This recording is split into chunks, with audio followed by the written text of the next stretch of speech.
I think people always think of the death of press freedom as a bang. Unfortunately, as you can see from my father's case, it sounds more like drowning. It sounds more like the air being sucked out of a room, and nobody really thinks about press freedom until there's no press freedom anymore. And that's what's happening in Hong Kong.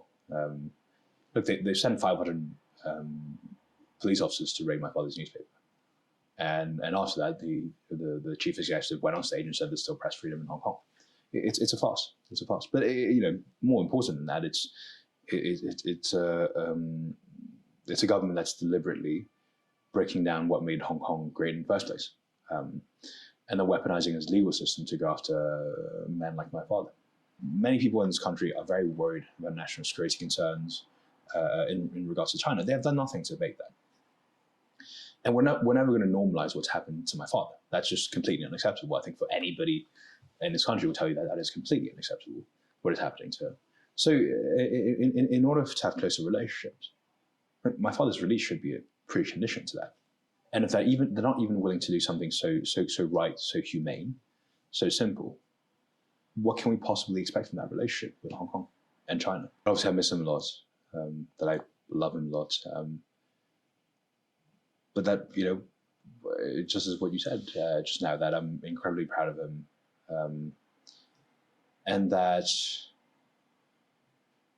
I think in the history of Hong Kong, and in the history of the United Kingdom, I think people will look back and say, this was a very good man. Like, we're glad that Jimmy Lai existed as a man who was willing to give everything that he had to stand up for what was right. Long and short of it, obviously, I wish that the Prime Minister flew there and just took my father back here to the UK, because time is running out for my father. But I think, look, I think the strategy to get my father free, to defend the values that my father stood for and defended with his life, is to make it very clear that this normalization of relationship doesn't happen until Jimmy Lai is out. Despite all these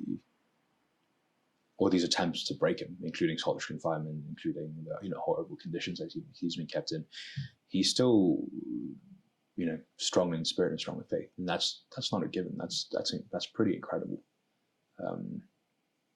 Can you imagine? I mean, even being just in solitary confinement for like 10 days, that's insane for most people. He's done 1,800 days of that. It's inspirational, and I think the message I say all the time is that, like, someone who's given up so much for freedom, I think surely deserves some of it himself.